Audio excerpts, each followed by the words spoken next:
Assalamualaikum warahmatullahi wabarakatuh.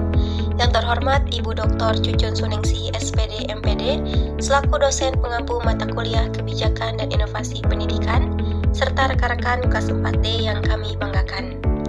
Kami dari kelompok 3 akan memaparkan materi mengenai proses perumusan kebijakan pendidikan.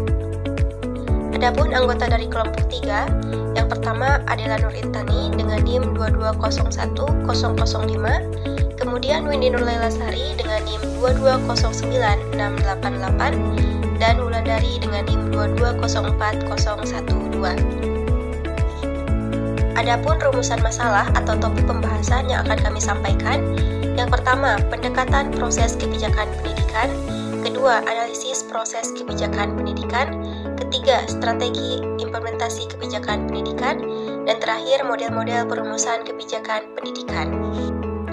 Baik rekan-rekan, langsung saja kita mulai materi pertama mengenai pendekatan proses kebijakan pendidikan. Proses dalam KBBI diartikan sebagai rangkaian tindakan atau perbuatan, sementara kebijakan atau polais diartikan sebagai seperangkat keputusan. Sehingga proses kebijakan adalah seperangkat tindakan yang menghasilkan produk berupa seperangkat keputusan yang digunakan untuk mencapai suatu tujuan. Adapun proses kebijakan pendidikan diartikan sebagai perumusan langkah-langkah strategis atau keputusan dalam pendidikan yang dijabarkan dari mulai visi dan misi pendidikan dalam rangka mewujudkan tujuan pendidikan. Kemudian, pendekatan seperti apa yang dapat dilakukan ketika akan merumuskan kebijakan pendidikan? Pendekatan sendiri diartikan sebagai ide atau gagasan pertama yang dapat dilakukan kelompok atau individu ketika akan menjalankan suatu pergerakan menuju sesuatu.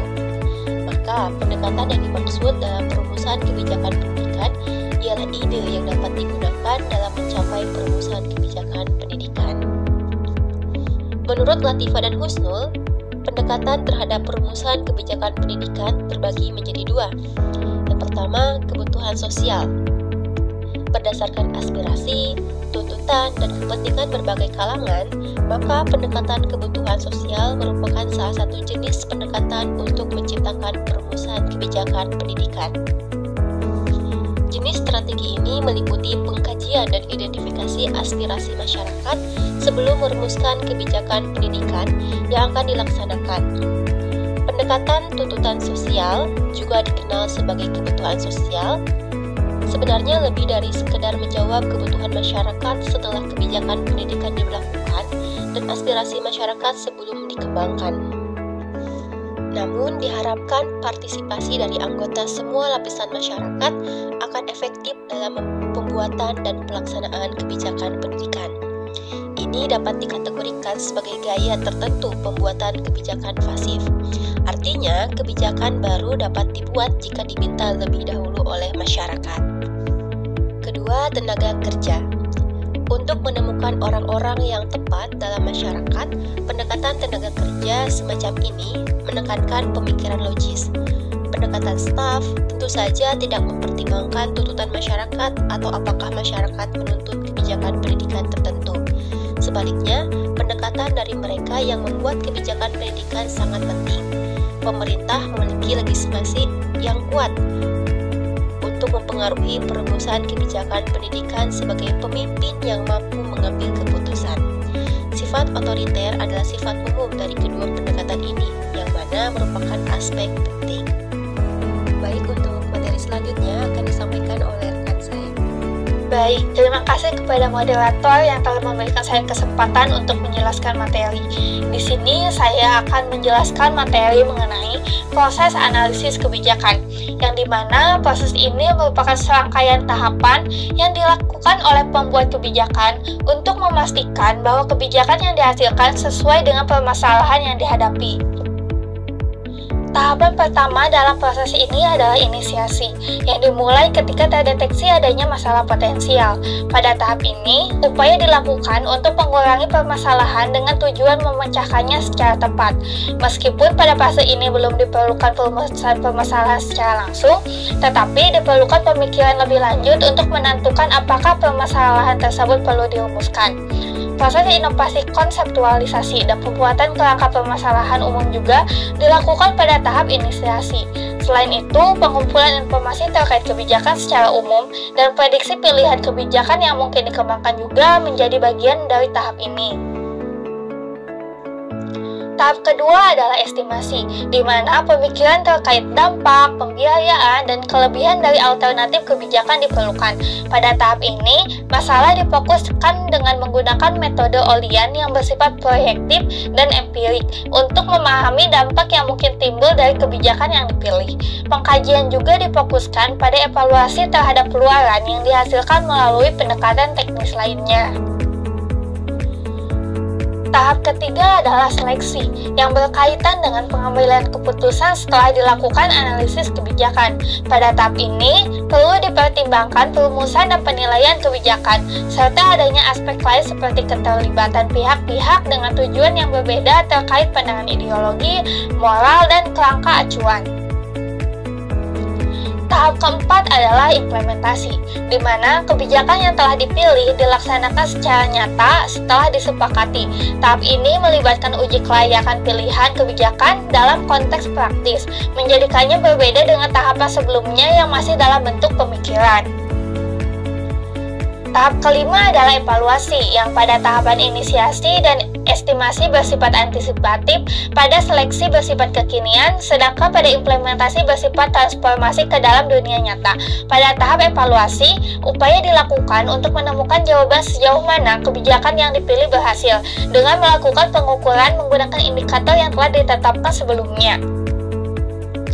Dan tahap terakhir adalah tahap terminasi, adalah langkah untuk menyesuaikan kebijakan yang tidak lagi diperlukan dengan keadaan saat itu. Keseluruhan proses ini terlihat sebagai suatu rangkaian yang kompleks, melibatkan berbagai individu, kelompok, masyarakat dengan psikologi dan lingkungan yang berbeda. Penting untuk melaksanakan tahap ini dengan baik, guna menghasilkan kebijakan yang proaktif dan berorientasi pada pemecahan masalah. Bahasan selanjutnya adalah pembahasan mengenai strategi implementasi kebijakan pendidikan. Nah, lalu apa sih yang dimaksud dengan implementasi? Menurut Kamus Besar Bahasa Indonesia, implementasi dapat diartikan sebagai pelaksanaan atau penerapan. Nah, biasanya istilah implementasi ini dikaitkan dengan suatu kegiatan yang dilaksanakan untuk mencapai tujuan tertentu. Implementasi kebijakan sendiri menurut Winarno dapat didefinisikan sebagai upaya untuk mencapai tujuan tertentu dengan sarana tertentu dan dalam urutan waktu tertentu. Sementara itu, MUPIS tahun 1999 menyimpulkan bahwa implementasi kebijakan merupakan aktivitas-aktivitas yang dilakukan untuk melaksanakan suatu kebijakan. Implementasi kebijakan merupakan rangkaian kegiatan setelah suatu kebijakan dirumuskan. Implementasi ini haruslah menampilkan keefektifan dan kebijakan itu sendiri. Berbeda dengan tahapan-tahapan sebelumnya, dalam mengimplementasikan suatu kebijakan, diperlukan lebih banyak yang terlibat, baik tenaga kerja maupun kemampuan organisasi. Pada prinsipnya, ada 3 hal yang perlu dipenuhi dalam hal efektivitas implementasi kebijakan. Pertama, apakah kebijakannya sudah tepat? Ketepatan kebijakan ini dinilai dari sejauh mana kebijakan yang ada telah bermuatan hal-hal yang memecahkan masalah yang hendak dipecahkan. Kedua, apakah kebijakan tersebut sudah dirumuskan sesuai dengan karakter masalah yang hendak dipecahkan? Ketiga, apakah kebijakan dibuat oleh lembaga yang mempunyai kewenangan atau misi kelembagaan yang sesuai dengan karakter kebijakan sendiri? Dengan demikian, dapat disimpulkan bahwa implementasi kebijakan merupakan proses menjalankan, menyelenggarakan, dan mengupayakan keputusan kebijakan dan alternatifnya yang telah diputuskan dengan harapan akan memperoleh suatu hasil yang sesuai dengan tujuan atau sasaran dari suatu kebijakan. Tujuan dari implementasi kebijakan sendiri adalah untuk menetapkan arah agar tujuan kebijakan dapat direalisasikan. Proses implementasi kebijakan ini dapat dimulai apabila tujuan-tujuan kebijakan telah ditetapkan, program telah dibuat, dan dana telah dialokasikan untuk mencapai tujuan kebijakan tersebut. Agar implementasi kebijakan dapat dilaksanakan secara optimal, ada pun beberapa strategi yang dapat diterapkan. Yang pertama adalah sosialisasi, di mana pada tahap ini kebijakan harus dipastikan sudah merata ke setiap daerah di Indonesia. Tantangan utama dalam tahap ini adalah resistensi masyarakat terhadap perubahan, sehingga memerlukan waktu yang cukup lama untuk adaptasi. Dalam memaksimalkan perubahan kebijakan, aspek-aspek seperti tujuan, manusia, lingkungan, proses, hasil, dan kebiasaan perlu diperhatikan secara cermat. Tahap kedua adalah piloting, di mana tahap ini bertujuan untuk mengurangi dampak dari uji coba kebijakan. Model uji coba yang digunakan harus memenuhi syarat akseptabilitas, akuntabilitas, replikabilitas, dan sustainabilitas. Ini memastikan bahwa implementasi kebijakan dapat berjalan dengan efektif tanpa menimbulkan dampak yang signifikan. Dan tahapan terakhir adalah tahapan diseminasi, yang merupakan tahap penyebaran luas kebijakan yang telah ditetapkan. Perlu diperhatikan bahwa tahap ini memerlukan fasilitas yang memadai dan anggaran yang cukup besar. Penting untuk memastikan bahwa informasi terkait kebijakan mencapai semua pihak yang terlibat. Nah, ketiga tahap ini perlu dikembangkan dengan cermat agar kebijakan yang dihasilkan dapat diimplementasikan secara menyeluruh dan efektif. Baik, untuk materi selanjutnya yaitu model-model proses perumusan kebijakan pendidikan. Langsung saja pada model yang pertama yaitu model kelembagaan, di mana model kelembagaan ini berprinsip bahwa pemerintah adalah penanggung jawab pembuatan kebijakan. Maka, apapun yang dihasilkan oleh pemerintah merupakan kebijakan publik, dan model kelembagaan ini didasari oleh fungsi kelembagaan dari setiap sektor pemerintah dalam merumuskan kebijakan. Menurut Dai, lembaga pemerintah memberikan kebijakan dengan 3 ciri utama yaitu 1. Lembaga ini memberi pengesahan atau legitimasi. Yang kedua, kebijakan negara itu bersifat universal dalam arti bahwa hanya kebijakan-kebijakan negara yang dapat disebarluaskan. Dan ciri yang ketiga, hanya pemerintah yang memegang hak monopoli untuk memaksakan secara sah kebijakan kepada masyarakat. Dari pernyataan tersebut membuktikan bahwa model kelembagaan ini dapat diterapkan dalam merumuskan kebijakan pendidikan di sektor pemerintah. Nah, berdasarkan pengkajian dari beberapa sumber, ditemukan juga bahwa model kelembagaan ini memiliki keunggulan yaitu pemerintah dapat menuntut masyarakat untuk dapat melaksanakan kebijakan melalui kekuatan dan monopoli kekuasaan yang sah.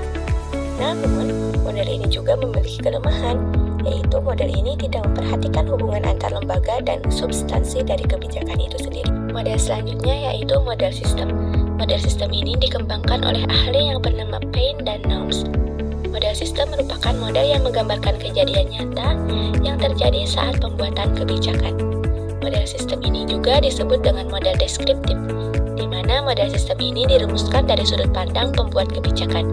Dan dalam merumuskan kebijakan dengan model ini, pembuat kebijakan dilihat perannya dari proses perancangan maupun pengkoordinasian dalam menemukan pemecahan masalah yang akan 1. Memformulasikan kesempatan dan menggunakan bantuan dari aspek internal maupun aspek eksternal. 2. Memberikan kepuasan sesuai dengan permintaan lingkungan. Dan yang ketiga, dapat memberikan kepuasan terhadap pembuatan kebijakan. Jadi, selain memberikan kepuasan sesuai dengan permintaan lingkungan, kebijakan pada model sistem ini juga dapat memberikan kepuasan terhadap si pembuat kebijakan. Nah, model sistem ini mendeskripsikan bahwa adanya interaksi antara pembuat kebijakan dan lingkungan sebagai hal yang dinamis. Dengan saling berinteraksinya sebuah sistem, maka sistem tersebut akan menghasilkan luaran yang jelas, memiliki akar-akar sistem yang kuat, dan memiliki penggunaan yang bersifat otoritas. Dari penjabaran model sistem tersebut, model sistem ini dapat diaplikasikan pada kebijakan pendidikan, namun perlu adanya keikutsertaan masyarakat secara menyeluruh agar dapat memetakan permasalahan untuk dijadikan solusi yang tepat. Berdasarkan kajian dari beberapa sumber, ditemukan bahwa model sistem ini memiliki kelebihan yaitu memiliki input dan proses yang jelas dan sesuai prosedur sehingga menghasilkan output yang jelas. Sedangkan Efisiensi waktu menjadi kelemahan dari model ini dikarenakan membutuhkan waktu yang banyak dalam menampung input dan melaksanakan proses sebelum dilahirkannya kebijakan. Model yang ketiga yaitu model penyelidikan campuran. Model penyelidikan campuran disebut juga dengan model mixed scanning yang menggunakan aspek-aspek dari dua pendekatan maupun dua sudut pandang. Model penyelidikan campuran ini menuntut pembuat kebijakan untuk menggunakan teori rasional yang bersifat menyeluruh dan inkrementalisme dengan memperhatikan situasi dan kondisi yang berbeda. Pada beberapa kasus, penggunaan pendekatan inkrementalisme ini sangat tepat untuk digunakan. Namun, pada kasus lainnya, pendekatan yang bersifat komprehensif lebih tepat untuk digunakan. Maka dari itu, penggunaan model penyelidikan campuran dapat digunakan pada proses kebijakan pendidikan dengan mengambil keputusan yang dilakukan secara inkremental dan rasional. Berdasarkan kajian yang dilakukan, dari beberapa sumber ditemukan bahwa kelebihan dari model penyelidikan campuran ini yaitu melihat dari dua sisi utama dan khusus dalam merumuskan kebijakan, sehingga kebijakan yang ditemukan lebih terperinci. Namun, hal ini menjadi kelemahan karena pembidikan permasalahan tersebut hanya difokuskan pada beberapa daerah saja, sehingga banyak daerah yang akan luput dari pantauan. Baik, model keempat yaitu model proses. Model proses mengasumsikan bahwa politik merupakan kegiatan yang memiliki proses. Adapun tahapan perumusan kebijakan dengan model proses menurut Thomas pada tahun 2011 yaitu mengidentifikasi masalah, menyusun agenda, merumuskan perencanaan kebijakan, pengesahan kebijakan, penerapan kebijakan, dan penilaian kebijakan. Penerapan model proses ini dalam kebijakan pendidikan dapat dilaksanakan dengan mengikuti setiap tahapan agar mendapatkan kebijakan yang tepat. Berdasarkan kajian dari beberapa sumber ditemukan bahwa model proses memiliki kelebihan, yaitu kebijakan yang lahir merupakan bentuk kefokusan terhadap elemen irasional, perumusan kebijakan dengan memperhatikan setiap kebutuhan masyarakat. Namun, yang menjadi kelemahannya adalah membutuhkan waktu yang lama hingga kebijakan dapat disahkan. Model kelima yaitu model teori elit. Teori elit ini berkembang dari teori politik elit massa yang melandaskan diri pada asumsi bahwa di dalam setiap masyarakat pasti terdapat dua kelompok, yaitu pemegang kekuasaan atau elit dan yang tidak memegang kekuasaan atau massa ataupun masyarakat biasa. Teori ini beranggapan bahwa sedemokratis apapun selalu ada bias di dalam formulasi kebijakan, karena pada akhirnya kebijakan-kebijakan yang dilahirkan merupakan preferensi politik dari para elit. Dalam model elit ini lebih banyak mencerminkan kepentingan dan nilai-nilai elit dibandingkan dengan memperhatikan tuntutan-tuntutan rakyat banyak, sehingga perubahan kebijakan publik hanyalah dimungkinkan sebagai suatu hasil dari merumuskan kembali nilai-nilai elit tersebut yang dilakukan oleh elit itu sendiri. Nah, dalam model ini terdapat 3 lapisan kelompok sosial. Lapisan pertama atau lapisan atas terdiri dengan jumlah yang sangat kecil elit yang selalu mengatur. Lapisan tengah atau lapisan kedua adalah pejabat dan administrator. Dan lapisan bawah atau lapisan ketiga ini disebut dengan lapisan massa dengan jumlah yang sangat besar sebagai yang diatur atau masyarakat. Dengan demikian, dari pernyataan tersebut, isu kebijakan yang akan masuk agenda perumusan kebijakan dalam dunia pendidikan merupakan kesepakatan dan juga hasil konflik yang terjadi di antara elit politik sendiri. Sementara masyarakat tidak memiliki kekuatan untuk mempengaruhi dan menciptakan opini tentang isu kebijakan yang seharusnya menjadi agenda politik di tingkat atas. Sementara birokrat atau administrator hanya menjadi mediator bagi jalannya informasi yang mengalir dari atas ke bawah. Berdasarkan kajian tersebut, ditemukan bahwa model elit memiliki kelebihan bahwa kebijakan yang dihasilkan lebih cepat yang dilandasi dengan konsep dan teori pakar ahli, namun kebijakan tersebut tidak ditampung dari bawah sehingga masyarakat hanya mengetahui bahwa kebijakan telah ada dan wajib untuk dilaksanakan. Untuk itu, perlu adanya sikap bijak dalam menentukan kebijakan agar dirasakan manfaatnya untuk kepentingan umum. Model yang keenam yaitu model rasional. Model rasional merupakan kebijakan yang didapatkan dari perolehan sosial maksimum. Artinya, bahwa model rasional yang digunakan oleh pemerintah harus mampu untuk menghasilkan kebermanfaatan yang maksimal bagi masyarakat. Teori ini mendeskripsikan berbagai bentuk prosedur dalam mengambil keputusan yang diperoleh dari cara yang dianggap efisien dalam merumuskan kebijakan. Model rasional berasal dari pemikiran rasionalisme dan positivisme yang bersifat ilmiah. Hal ini dikarenakan model rasional meyakini bahwa permasalahan yang dihadapi dapat diselesaikan melalui metode yang ilmiah dan rasional. Maka, dapat disimpulkan bahwa keputusan publik tidak mengoptimalkan manfaat di atas, bebas namun hanya memenuhi kriteria pembuatan kebijakan, sedangkan rasionalitas manusia memiliki keterbatasan. Berdasarkan hal tersebut, ditemukan bahwa model rasional ini memiliki kelebihan, yakni kebijakan yang akan dilahirkan sesuai dengan kondisi di lapangan. Namun, model ini juga memiliki kelemahan, yaitu keterbatasan rasional intelektual dari sisi pembuat kebijakan. Model ketujuh yaitu model inkrementalis. Model inkrementalis merupakan bentuk dari kritik model rasional, di mana model ini beranggapan bahwa pembuat kebijakan tidak memungkinkan melaksanakan proses seperti model rasional dikarenakan adanya keterbatasan pada pembuat kebijakan seperti keterbatasan waktu, intelektual, dan biaya. Model ini melakukan penyesuaian dengan realitas kehidupan demokratis dan pluralitas serta keterbatasan yang dimiliki manusia. Model ini berlandaskan bahwa adanya perubahan inkrementalis mengakibatkan adanya proses keamanan apabila terjadinya perubahan kebijakan. Maka secara umum dapat disimpulkan bahwa model inkrementalis merupakan model yang tidak melakukan proses sehingga kurang tepat digunakan dalam proses perumusan kebijakan pendidikan dikarenakan kebijakan dalam pendidikan bersifat kontinu dan memakan waktu yang lama. Berdasarkan hal tersebut, ini membuktikan bahwa model inkrementalis ini memiliki kelebihan, yaitu kebijakan yang dilahirkan lebih cepat karena kebijakan yang dilahirkan merupakan kebijakan yang dianggap paling tepat tanpa memikirkan alternatif lainnya. Namun yang menjadi kelemahannya, kebijakan ini kurang tepat diterapkan pada permasalahan yang bersifat rutin atau yang bersifat kontinu. Model ke-8 yaitu model deliberatif. Model deliberatif ini juga dikenal sebagai model kebijakan argumentatif yang merupakan model perumusan kebijakan dengan melibatkan argumentasi-argumentasi dari pihak atau dengan mempelajari argumentasi-argumentasi tertulis dari berbagai pihak yang menjadikan sebagai dasar perumusan, di mana di dalam model deliberatif dibutuhkan peran dari publik. Tanpa publik, proses kebijakan akan kering dan sangat berbau teknokratis.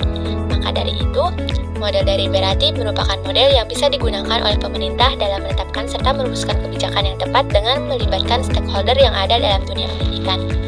Nah, kelebihan model deliberatif ini dalam proses perumusan kebijakan pendidikan melibatkan partisipasi aktif dari berbagai pemangku kepentingan, memungkinkan pemikiran mendalam, dan dapat menghasilkan solusi yang lebih beragam dan berkelanjutan.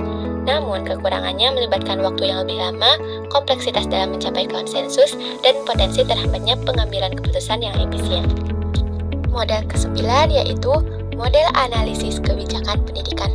Model analisis kebijakan merupakan suatu upaya dalam memperoleh dan menghasilkan kebijakan melalui proses argumentasi dan metode inquiry dalam pendekatan disiplin ilmu sosial terapan dengan pengambilan keputusan politis dalam upaya memecahkan permasalahan dalam sebuah kebijakan. Di mana model ini terdiri dari 3 bentuk, yaitu model prospektif yang merupakan model analisis yang dilakukan sebelum sebuah kebijakan diimplementasikan. Kemudian ada model retrospektif yang merupakan model analisis kebijakan yang dilakukan setelah kebijakan tersebut diterapkan. Dan yang terakhir model integratif yang merupakan model yang menggabungkan kedua analisis kebijakan sebelumnya, yakni model prospektif dan model retrospektif. Model analisis kebijakan ini disebut juga dengan model analis holistik atau komprehensif. Artinya, model ini melakukan analisis sebelum dan sesudah kebijakan tersebut diimplementasikan. Maka, dalam kebijakan pendidikan, diperlukanlah analisis yang dilakukan secara menyeluruh, baik itu sebelum dan sesudah kebijakan tersebut diimplementasikan. Nah, berdasarkan hal tersebut, ditemukan bahwa model ini memiliki kelebihan, yakni kebijakan yang dihasilkan sesuai dengan permasalahan yang dihadapi oleh masyarakat. Namun, kebijakan ini juga memiliki kelemahan, yakni membutuhkan biaya dan tenaga yang banyak.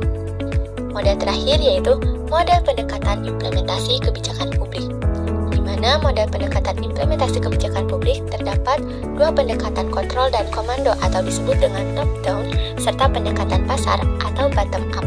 Pendekatan ini mengacu kepada model kerangka kerja yang saling berhubungan antara kebijakan dan hasilnya. Pendekatan top-down merupakan pendekatan yang dilahirkan dari tingkat atas atau pusat, sementara pendekatan bottom-up ini lebih bersifat rasional. Nah, model ini diasumsikan sebagai sebuah alur maupun proses, di mana model pendekatan implementasi kebijakan publik ini memandang proses dari perubahan politik dan sosial yang mana kebijakan yang dibuat oleh pemerintah merupakan hal untuk memperbaiki permasalahan yang terdapat pada masyarakat. Maka maka dapat disimpulkan bahwa penerapan model ini harus disesuaikan dengan kebutuhan serta tujuan yang akan dicapai dalam pengimplementasian pada dunia pendidikan. Nah, dari 10 model yang tadi sudah dijelaskan, kita mengetahui bahwa banyak proses perumusan kebijakan dengan berbagai model yang digunakan dalam merumuskan kebijakan pendidikan, di mana pada masing-masing model tentunya memiliki kekuatan dan kelemahan yang bisa kita maksimalkan agar dapat melahirkan kebijakan yang tepat dengan sasaran. Mungkin cukup sekian yang bisa saya sampaikan. Saya serahkan kembali kepada moderator. Alhamdulillah, pemaparan materi telah selesai. Terima kasih kepada rekan-rekan yang telah menyimak. Semoga apa yang kami sampaikan dapat